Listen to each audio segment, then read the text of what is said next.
આગામી ચોમાસાને ધ્યાનમાં રાખીને સુરત મહાનગરપાલિકા દ્વારા પ્રી મોન્સૂન કામગીરીને વેગ આપવામાં આવ્યો છે।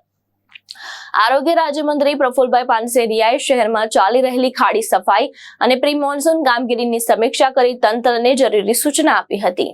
આરોગ્ય રાજ્યમંત્રી પ્રફુલ પાનસેરિયાએ સુરતના નીચાણવાળા વિસ્તારમાં ખાડી પૂરના કારણે નાગરિકોને પડતી મુશ્કેલીના કાયમી નિવારણ માટે વિવિધ વિસ્તારની મુલાકાત લીધી હતી।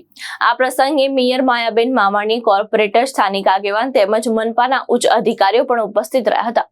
મંત્રીએ ભગવતી સોસાયટી પૂર્ણા વિસ્તારમાં ચાલી રહેલી ખાડી સફાઈ કામગીરીનું સ્થળ પર જઈ નિરીક્ષણ કર્યું હતું।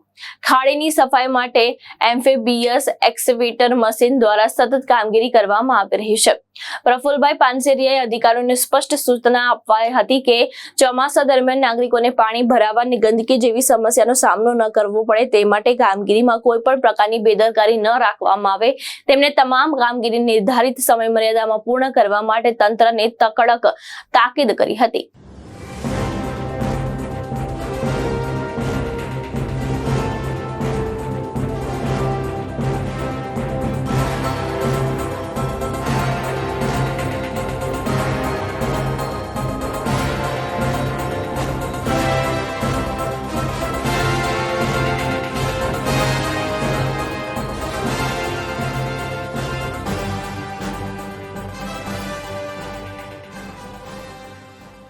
ભાવેશ ઉપાધ્યાય, દ્રષ્ટિકોણ ન્યૂઝ, સુરત।